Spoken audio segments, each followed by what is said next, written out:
Hello, আসসালামু আলাইকুম। আশা করি সকলে ভালো আছেন অ্যান্ড আমিও আলহামদুলিল্লাহ ভালো আছি। তো ৫ দিন আগে আমার একটা অ্যাক্সিডেন্ট হয়। যাই হোক, সে কথা আমি বলতেছি না, কারণ পারিবারিক একটা অ্যাক্সিডেন্ট। তো আমি আপনাদেরকে সে কথাটা একটু শেয়ার করি। ২-৩ দিন হয়, মানে আমি প্রায় লাস্ট ৫ দিন হয় মানে সম্ভবত ভিডিও কোনো আপলোড করতে পারতেছি না। তো ভাবলাম আজকে আমি একটু স্ক্রিপ্টের মাধ্যমে আপনাদেরকে জানাই যে আমি অসুস্থ আছি, আর অসুস্থতার থাকার কারণে আমি আপনাদের মাঝে ভিডিওটা দিতে পারিনি। সো আপনারা এটাকে নিয়ে বেশি টেনশন করবেন না। অ্যান্ড আমি আরেকটা কথা বলি যে আমি আসলে এই প্ল্যাটফর্মে অনেক শখ করে আসছি। তো আপনারা অবশ্যই এখানে সাবস্ক্রাইব করে দিবেন, যাতে আমার মানে একদম সাবস্ক্রাইবার কম। তো একটু সাবস্ক্রাইব করে দিবেন। আসলে আর এখানে শখ করে আসছি ভাই, সত্যি কথা বলতে যদি আমি চাই যে আমার চ্যানেলটা একদিন অনেক বড় হবে। তো আপনারা যদি সাবস্ক্রাইব করে দেন তাহলে ইনশাল্লাহ আমার চ্যানেলটা একদিন অবশ্যই বড় হবে। তো আমি প্রত্যাশা করি আপনারা অবশ্যই সাবস্ক্রাইব করবেন। আর আমার এই আহ, উম, আমি এখন বর্তমানে আমাদের নিজস্ব উপজেলা স্বাস্থ্য কমপ্লেক্সে আছি, আমি চিকিৎসাধীন আছি, কারণ আমার একটু সমস্যা হয়েছে। তো আপনারা সকলে আমাদের জন্য দোয়া করবেন অ্যান্ড আমিও আপনাদের জন্য দোয়া করি। আপনারা সবসময় সুস্থ থাকেন, ভালো থাকেন।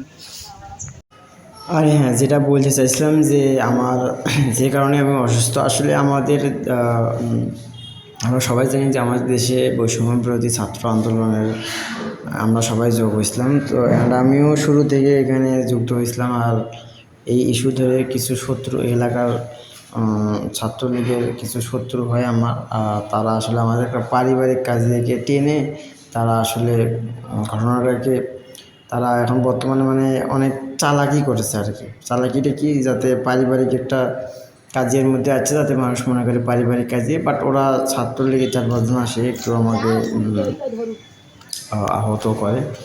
তো আমি বিস্তারিত আসলে বলতে চাচ্ছি না, যারা করছে দেখা যাক। তো এই ঘটনাটা এই আসলে মানে বৈষম্য ছাত্র আন্দোলনের আমি একজন ছিলাম। তো আন্দোলন করছি, তারা আমার শত্রু ছিল, বাট তারা দেখা যাচ্ছে যে তারা কিছু করতে পারে, কিন্তু একটা পারিবারিক ইস্যু থেকে তারা বিষয়টাকে হ্যান্ডেল করছে। তো যাই হোক, আমি এই বিষয়ে বিস্তারিত বলতে চাই না। তারপরে আমি অনেকটা সুস্থ, অ্যান্ড আমি চাইলাম যে একটু ক্যামেরা বন্দি করে নিই এলাকাটা, অ্যান্ড ক্যামেরা বন্দি করে নিই আমি আমার চ্যানেলে একটু ছাড়ি, ভিডিওটা আমার স্মৃতি হয়ে থাকবে। আর স্মৃতি হওয়ার স্বার্থে ভিডিওটা করা, অ্যান্ড আপনারা অন্য কিছু মনে করবেন না। আর আমি খুবই অসুস্থ। আর একটা কথা আমি তো বারবার বলতেছি, আমার অনেক শখ করে আসা, অ্যান্ড আপনারা অবশ্যই সাবস্ক্রাইব করবেন। তো দেখতে পাচ্ছেন যে আশেপাশে এগুলো আসলে কলোনি, অ্যান্ড এই এখানে নলকূপ আছে, এখানে আমি একটু গোসল টোসল করি মাঝে মাঝে। ৪-৫ দিনের মধ্যে ছিলাম। তো এই ছিল আমার কথা। আর এইগুলো কলোনি, সব এগুলো কলোনি, অনেক চাকরিজীবী এখানে থাকে। স্বাস্থ্য কমপ্লেক্সের কিছু জায়গা অনেক সুন্দর, জায়গাটা বেশ ভালো, আমার খারাপ লাগতেছে। দেন আমি বের হয়ে এসে বাইরে একটু অবস্থান করতেছি। তো এই দেখতে পাচ্ছেন বাহিরটা, এটা একটা কলোনি। তো অসংখ্য কলোনি আছে এখানে, এইরকম অসংখ্য কলোনি আছে এখানে।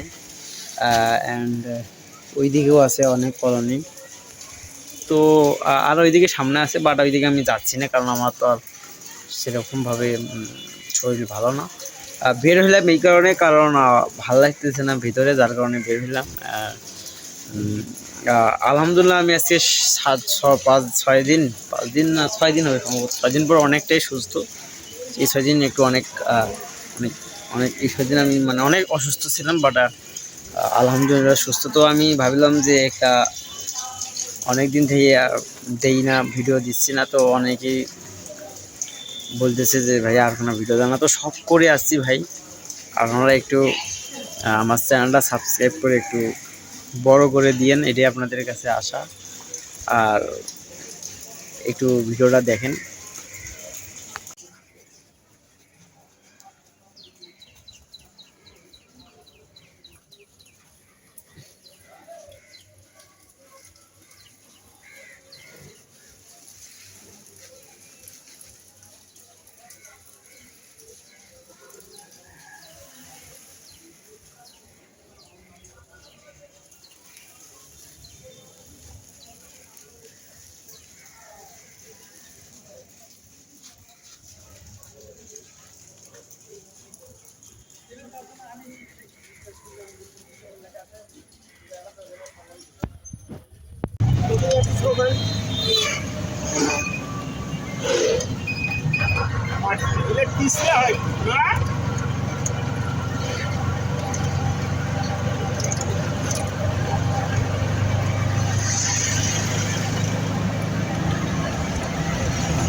আমার অনেক আশা আর কি যে আমার এই ছোট্ট চ্যানেলটা অনেক বড় হবে একদিন।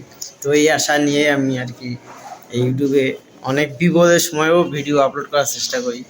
দেন একেবারে অসুস্থ থাকার কারণে দিতে পারিনি, আজকে একটু সুস্থতার কারণে ভিডিওটা দিলাম। তো সকলেই দোয়া করবেন। আজকে ভিডিওটা এই পর্যন্ত।